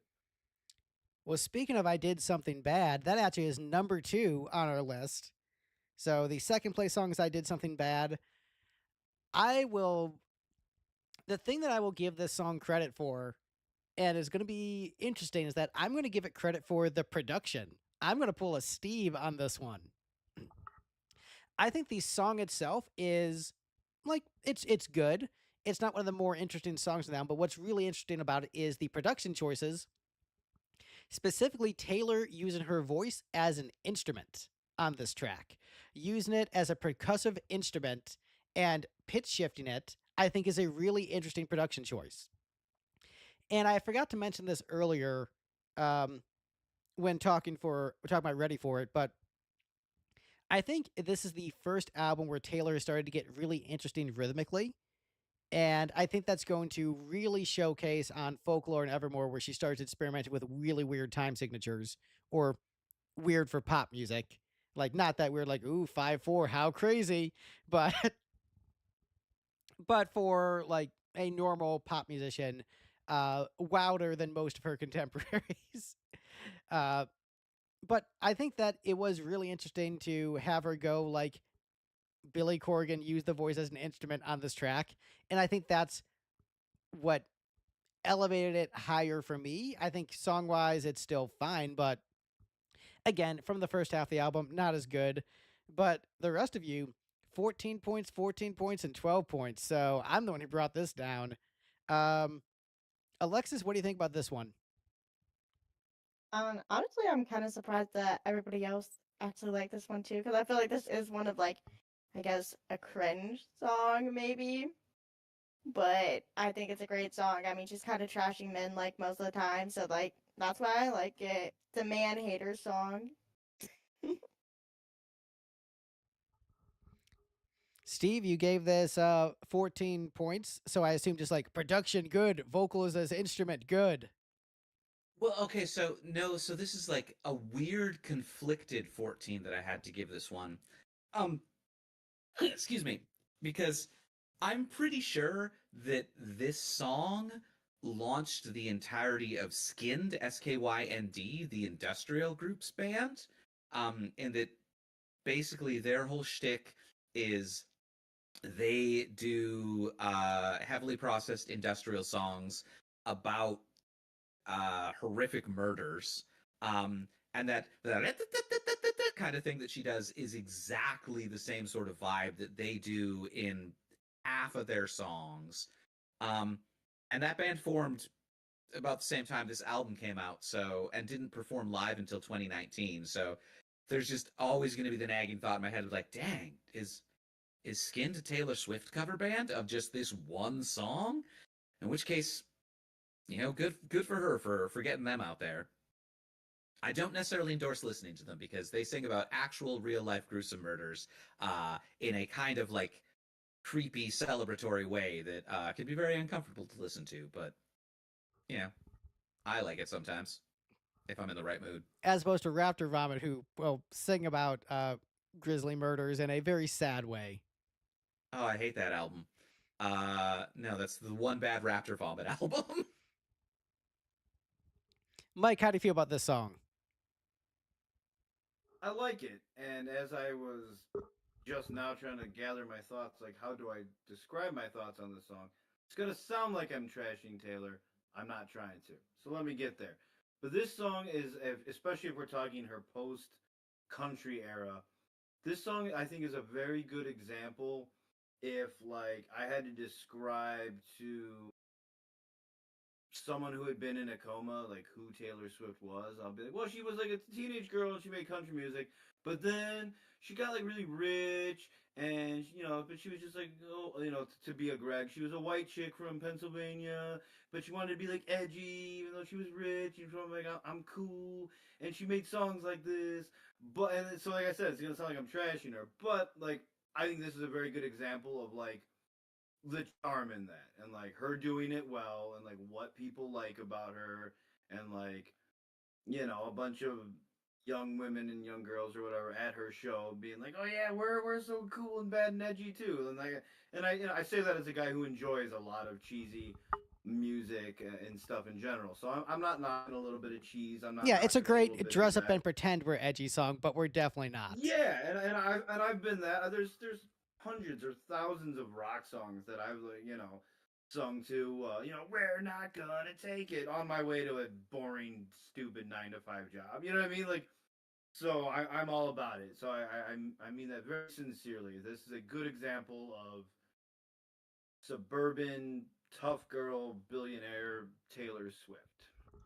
In fairness to Twisted Sister, they did challenge Manowar to a fight. And not just like, oh, we're going to have a battle of the bands. Like, no, we're going to beat your asses. Show up here. We're throwing down. And then Manowar didn't Yeah, show I up. wasn't knocking them. I was more just knocking me. Like, look, I'm tough because I rock out to songs Right, like but this. but this feels I'm like not tough at all. also like Taylor is playing dressed up like I'm so edgy. Like, Yeah. sure you are. But hey, we're at the number one song on the album, so let's go through the ranking from the bottom to the top. Alexis knows what's coming, and so I get to gloat. It's gonna be great. So from the bottom to the top, Endgame. This is why we can't have nice things. So it goes. Gorgeous. Delicate. Look what you made me do. New Year's Day. Dress. King of my heart. Ready for it. Dancing with our hands tied. Call it what you want. Don't blame me. I did something bad. But the best song on Reputation, according to this panel of experts and Alexis, is Getaway Car. Yes. Yes. Look, this is my favorite Taylor Swift song. This is not my favorite Taylor Swift album. This ranks much lower in the catalog, but I freaking love Getaway Car. Beloved by many Swifties. Alexis has begrudgingly admitted that most fans really do love this song. This was the song that helped turn me around on the album because I was just listening to the album because I'm like, oh, I'll give it another chance. And I was kind of slogging through it. And then this song came on. It's like, wait, hold on. This is really good. This is shockingly good. This is much higher quality than everything else I've just been listening to. And then it gently greeted me into the great second half of the album with like, oh, Getaway Car is that dividing line. Technically, Gorgeous is a dividing line, but just Getaway Car is a much better song. So Getaway Car made you realize like, oh, shoot. I'm in the getaway car escaping from the drudgery of the first half of the album onto the good album produced by Jack. Thank you, Jack, for getting me away from the Swedes back to America where I belong, where there's no health care. But, I mean, this song is great. It really reminds me a lot of Genesis in the best way, where it feels like the drum fills into the chorus are a Phil Collins style drum fill, but not hit as hard as they should be because Phil Collins isn't playing it, which is the biggest ding against this track, is that Phil Collins is not on the track. I think that this is Tom Hiddleston's greatest contribution to pop culture. Yes, I'm including the MCU. Thank you, Tom Hiddleston, for inspiring this great, great, great song. Great lyrics. Amazing, amazing bridge. Just everything about this is excellent. This is the best Taylor Swift song. I love it. And I'm glad that it won number one. Yes, it only won in a tie. But because of our tiebreaker rules, whichever one has the lowest points in a tie, that one loses the tie. So this one legitimately won the tiebreaker vote. But I'm happy. It's Getaway Car. It's the best song in Reputation, according to science. Sorry, Alexis. I'm right about this album. You're wrong. Alexis. Greg, Michael in the comments wants you to know that even though you hate him, he still loves you because he's a better person than you. That's the most positive thing you've ever said. I love you too, Michael. This guy intrigues me so much. Like, thanks for watching. We're going to be doing the entire Lady Gaga discography after we finish Taylor Swift. Is he a big Lady Gaga fan? Yeah, Excellent choice. he will comment on random videos and just talk about how much better Lady Gaga is than Taylor Swift. I'm like, I mean, that's great, but this is a Final Fantasy video. I don't know what this has to do Oh, with okay. this. Is he one? So he's a Final Fantasy guy, or is he? No, he's a Thin Lizzy guy, but he'll comment on Okay, the that's what I thought. he'll Yeah, comment on the Final Fantasy videos to let me know how much better Lady Gaga is than Taylor Swift. yeah. And So he goes Thin Lizzy, Lady Gaga, Taylor Swift. at least in terms of my channel. I don't know where Final Fantasy VI fits in, but that's the only Final Fantasy he's played, and he argues it's the best one, and that he doesn't need to play any of the other ones because he's only played the one. But Sounds airtight to me. I mean, yeah, I mean, it's how the only one I've experienced, that's the one good one. But I mean, I am like that with Star Trek. We're like, yeah, the one where they kidnap whales in the 80s, that's the best one. I mean, what else do I need? It's not, but it's enjoyable. I'm not mad at you for liking it, but I'm letting you know it's not the best one. There was. You mean Undiscovered Country is the best one, right, Michael? No. Oh yeah, but Michael has a really fun, Generations? not Mike Walsh, but Michael has a really fun thing where he's been saying that Taylor Swift's career is dead and that she's on a downward trend and that she is no longer successful. And this was right after the Eras tour was the highest grossing tour in human history. And just like her career is over. I'm just like, that's just a weird time to call someone a has-been when they just broke the world record for most successful tour. Like, if you want to say that about like Kiss or even like Elton John when it's been like, decades since like a hit, like that's more reasonable. But like when you just broke the record for biggest tour ever like 2 weeks ago is a weird time to say like, their career, they've fallen off a cliff. I'm like, I don't know. That's a weird time to call someone a has-been. I guess it has been 2 weeks. Heyo. Also, I need to clarify, Steve, you said Undiscovered Country. I thought you meant Final Frontier. I actually freaking love Undiscovered Country. I had those wrong in my head. Yeah, I don't really follow Star Trek fandom too much. I've seen I don't know 4 of the movies before the 2010s reboot, and like I just vaguely remember that a lot of people seem to really hate Undiscovered Country. Okay, I didn't know that, but maybe again, it was like I was like 7 when it came out, and my dad took me to see it, and I'm like, this is so cool. So there might be some age bias there, but yes, I love Undiscovered Country. That might be my favorite Star Trek movie. But see, we I got don't a need to box watch set when I Star was a Trek kid, and I because thought it was I cool. watch Red Dwarf, which I know is superior. I know you have a whole thing with Red Dwarf, but I don't feel like going. Greg and I You are friends can, it's because your of Red podcast, Dwarf. It's a your great channel. show. I'm aware of it, and I know Greg likes to troll people on the internet. Red Dwarf, but I mean, I've never seen Red it. Dwarf is great, but also like that is the level of commentary from Michael where it's just like, oh, this thing that you like, I'm just gonna say this other thing is better, despite not taking the time to even explore this. But no, I mean, Star Trek is enjoyable from the bits I've seen. I've just never dived into it. But it is, I will We're say, really going into a deep dive of things that aren't the song Getaway Car. right. Well, it's because Michael said hi. I want to trash on Michael just a little bit more. A little bit more before we get back to Getaway Car, which is the best song on this album. But the fact that he's talking about, oh, Gaga's album is so good, it's so much better than Taylor's, and no one cares about Taylor's music. The Life of a Showgirl has been memed to death already, and I don't remember anyone talking about the new Gaga album aside from like total music heads. The Paddington Bear account was making jokes about the new Taylor Swift album. Like, it was just that inescapable. Anyway, Getaway Car, it's the best song on this album. Alexis, please tell me why I'm right about Getaway Car and why it's great. I mean, you are right. A lot of people, even not on this panel, think it's like one of Taylor's best songs. I just don't have the same opinion. I just think lyrically, it's not my favorite. But musically, it is really, really good. I will say that. That's why, even in my ranking, I was going to rank it lower. And then I was like, well, it needs to be a little higher than I have it now. So I did like bump it up because I'm like, okay, it's a good song. Greg was right. But I still don't think it's the best, in my opinion. But everybody else does. So I mean, it's not that everyone else thinks it's the best. It's more just the point values added up where it landed in the number 1 spot through our tiebreaker The rules. cream rises to the middle. well, besides you, where did everybody else rank it then? Steve gave it 12 points. Mike gave it 10 points. You gave it 9. I gave it 15. I probably should have given it 11 reviewing my rankings, but what's done is done. What's done is done. Getaway Car is where it belongs at number 1. Steve, what do you think of this one? Yeah, honestly, overall, this one does land in a fairly forgettable territory to me. I did not love that it started off with the same hammer one note melody motif that she's been using throughout much of this album. I think she is a better songwriter than that. I compared it immediately to Gorgeous because like it immediately starts off sounded just like the way Gorgeous had ended. But overall, I think this song was a bit more interesting, so I gave it more points.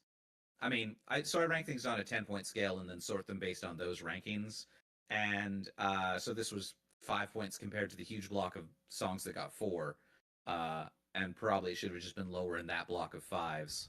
Nope, it's fine. Should have ranked higher. Mike, what do you think of this one? This is one that, for whatever reason, has just never really fully landed with me. I don't have anything particularly against it, but I know for years you've raved about how it's the best Taylor Swift song, and I think every time that comes up in our group chat, or at least years ago, almost every time it came up, I'd be like, let me put that one on again.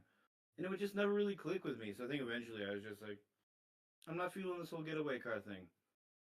It's not bad. I mean, it has likable qualities. I get why people enjoy it. It's just not never really fully land with me. I don't love it. Yeah, Can't quite explain why. I don't know. I love the dynamic shifts of the song. I think the chorus does have a lot more. I mean, I do think those are one of the better qualities about it, but I guess I don't know. Again, I don't know. It's a song about I don't know. Maybe you know what it is. I'm a rock guy, and it's called Getaway Car. I probably just want it to sound like Kickstart My Heart. You know, I don't know. You don't want it to sound like Fast Car? Because that's my first thought is I hear a song called Getaway Car, especially by like a former country folk adjacent musician, and I'm like, oh, I want to hear Fast Car. Although to be fair, this predates the cover of Fast Car, so I get why you would think that. But I think of this song before the new version of Fast Car that got big. I mean, even in the 2010s, right? Like the musical family tree, the fork between Tracy Chapman and Taylor Swift's early work isn't too many generations back. Right. Oh, so you're saying Getaway Car 8 years ago would have made you think of Tracy Chapman? Yeah.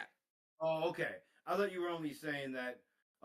I don't even. I mean, the cover of Fast Car makes me think of Tracy Chapman because you guys are. That's the wrong direction. You're thinking Tracy Chapman. You're thinking Motley Crue. You need to be thinking Billy Ocean. Get out of my dreams. Get into my getaway car. That's the mindset you need to be here.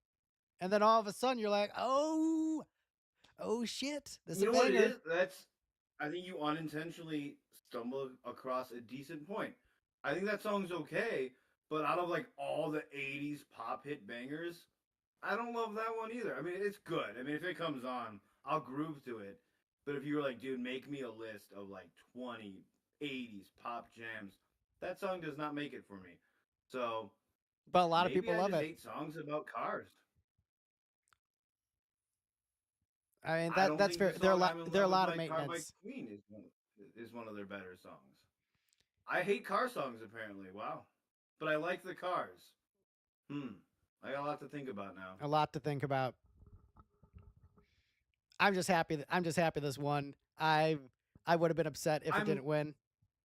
I'm less happy that you're happy than I was when Alexis was happy about Call It What You Want ranking it very high. Just because like Alexis is so nice and everything, and like like Greg sucks. So. Well, whatever. I'm taking this. I'm taking the W. I'm taking it. Enjoy it. Taking it in my getaway car. But yeah, that is Reputation. That was the album we survived. Mike, how are you feeling about Reputation? I think this is, aside from Tortured Poets, the roughest album you will have to go through in this catalog. Okay, well that's decent for me to hear then, because I feel like after the first few, it's been a steady downward decline for me, and I'm like, I can't keep liking the next one even less than the one before it. I will say I feel a lot better than I did like 2-3 hours ago. Like having done this, I think each one of you at different points made me view some songs in different lights, or like even like, oh, bridge here or this part there. I'm like, oh, okay, yeah, that part's cool. So I feel like we've done this now. I've grown. I'm a little more at peace with this album now. I was really struggling with it a day or two ago, and I was just like, I was even just struggling because I'm like, man, like I've been doing these with these.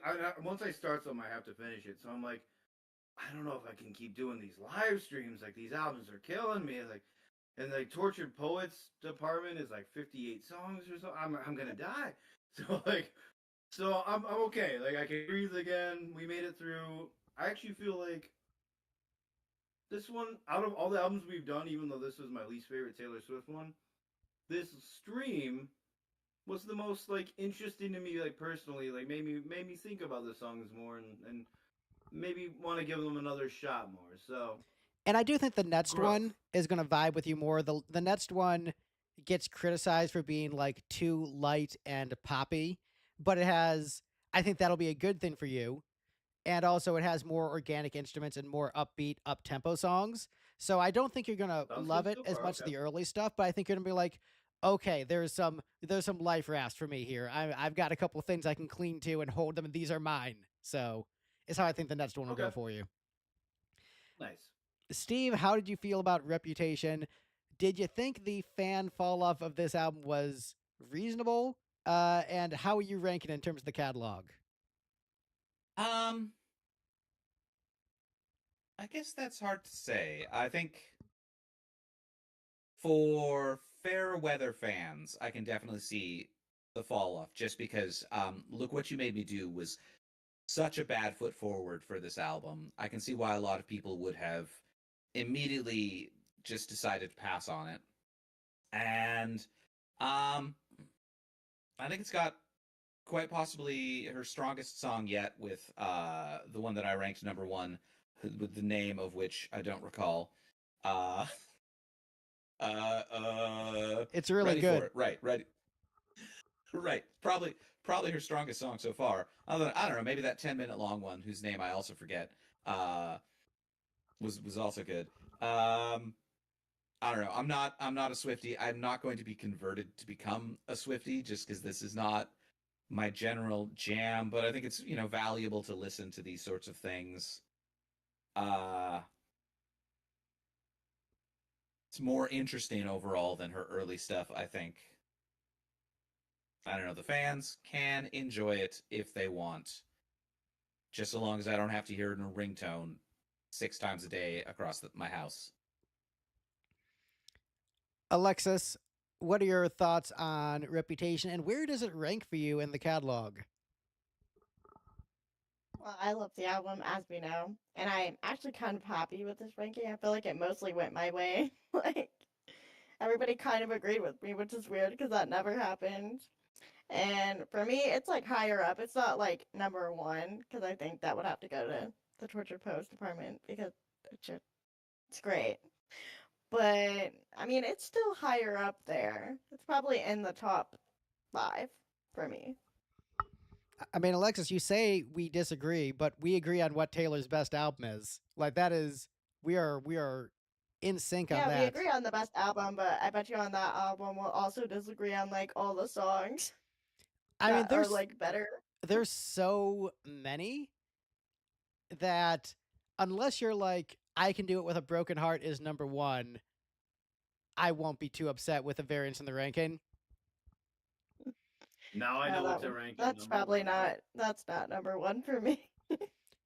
Man, that I will say this, now that that album's life cycle is basically over, that was a really poorly marketed album, and you can tell she just kind of gave up on pushing singles from it very immediately because it's not a very single oriented album. Yeah. I There, mean, there were some songs that could have been singles. I think Down Bad could have been a single. I think there's a couple. I think the lifespan of it was too short, but I mean, you did release like a 2-disc like goth magnum opus. Like I get why you're like, you know what? I just got this out of my system. Let's move on. yeah. But yeah, that is the stream, ladies and gentlemen. Now it's time for plugs. Alexis, what music do you want the kids to listen to? Actually, I listened to a new artist named Somber. He just came out with his debut album. He has like singles before that, but I think that album is pretty good. I mean, it's a lot of slow songs. I don't know if everybody on this panel would even like it, but maybe somebody that's listening will like it or watching rather. Michael, let us know how somber is. Mike Walsh, what do you want to recommend to the folks at home? Oh yeah, so I'm a big Cheap Trick fan. They're one of my favorite bands. They just came out with a new song, 12 Gates, and their new album, All Washed Up, comes out in October. So if you like catchy pop hook rock music, check out Cheap Trick. New Taylor Swift and new Cheap Trick in October. That's a big month. Steve, what are you going to plug? Basically, what's the new Regdar thing? Yeah, so the most recent Regdar and the Fighters album, Repossess the Sky Part 2, dropped last month in mid-July, and it is available on all streaming platforms and through needlejuicerecords.com on their store or on Bandcamp, whatever, Regdar and the Fighters. Also, upcoming The OK Greats and Moonlight Drowns both have albums that should be dropping by the end of this year, assuming Moonlight Drowns can book an album release show and finish getting her album mixed. Hey, local bands booking a show. That is, I'm not going to make a joke. Always an adventure. I'm just going to, it's already a joke. All right. Well, that is the stream. Oh, Michael commented so much. I didn't see any of them. All right. Well, I'll read them later. That's the stream. Bye, everyone. Bye. I really need to figure out a way to actually read